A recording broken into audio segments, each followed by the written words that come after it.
Dimension यानी कि आयाम।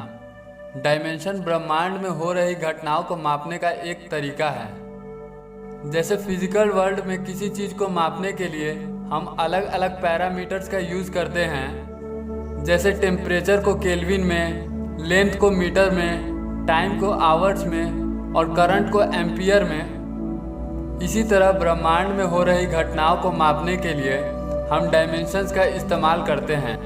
डायमेंशन को लेकर अलग अलग साइंटिस्टों ने अलग अलग थ्योरीज दी हैं। इन थ्योरीज के अनुसार डायमेंशंस बहुत तरह के हो सकते हैं। स्ट्रिंग थ्योरी के हिसाब से ब्रह्मांड में 10 डायमेंशंस हो सकते हैं।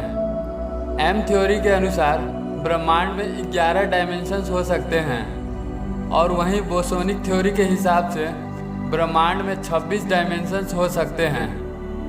पर असल में हम केवल 4 से 5 डायमेंशन को ही जानते हैं, जिसमें से चौथे और पांचवें डायमेंशंस को हमारे साइंटिस्ट आज भी समझने की कोशिश कर रहे हैं। तो चलिए समझते हैं कि डायमेंशंस कैसे बनते हैं। हर डायमेंशन अपने निचले स्तर के डायमेंशन से मिलकर बनता है। तो चलिए एक एक करके समझते हैं इन डायमेंशंस को। जीरो डायमेंशन यानी कि शून्य आयाम। जीरो डायमेंशन को समझने के लिए आप एक पॉइंट को मान लीजिए। यहाँ पर लंबाई, चौड़ाई और गहराई जैसी कोई भी चीज़ नहीं है। अगर आप यहाँ पे हो तो आपको केवल एक ही जगह पे रहना होगा। आप यहाँ पे ना तो आगे जा सकते हैं, ना पीछे जा सकते हैं और ना ही ऊपर नीचे जा सकते हैं। फर्स्ट डायमेंशन यानी कि पहला आयाम।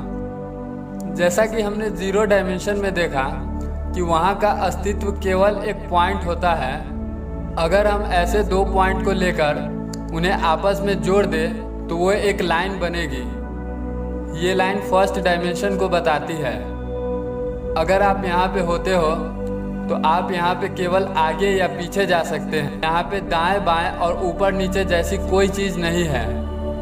सेकेंड डायमेंशन यानी कि दूसरा आयाम। फर्स्ट डायमेंशन एक लाइन होता है।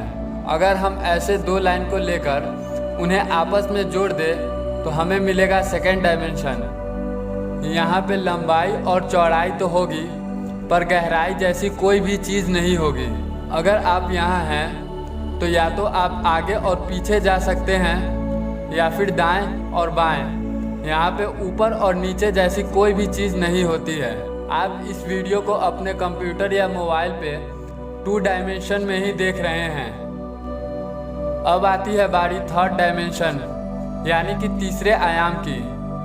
तो हम अभी जिस दुनिया में रहते हैं ये थर्ड डायमेंशन दुनिया है, क्योंकि हम यहाँ लंबाई, चौड़ाई और गहराई को भी महसूस कर सकते हैं। यहाँ पे हम आगे पीछे, दाएं बाएं या ऊपर और नीचे भी जा सकते हैं और महसूस भी कर सकते हैं। आप इस वक्त जिस दुनिया को समझ रहे हैं ये 3 डायमेंशन के हिसाब से ही समझ रहे हैं। फोर्थ डायमेंशन यानी कि चौथा आयाम। फोर्थ डायमेंशन में मैं आपको बता दूं कि फोर्थ डायमेंशन और उसके आगे के डायमेंशन अभी तक प्रूफ नहीं हुए हैं, पर मैथमेटिकल कैलकुलेशन के हिसाब से फोर्थ डायमेंशन और उसके आगे के डायमेंशंस को समझा जा सकता है। साइंटिस्टों के अनुसार फोर्थ डायमेंशन और कुछ नहीं बल्कि टाइम यानी कि समय है।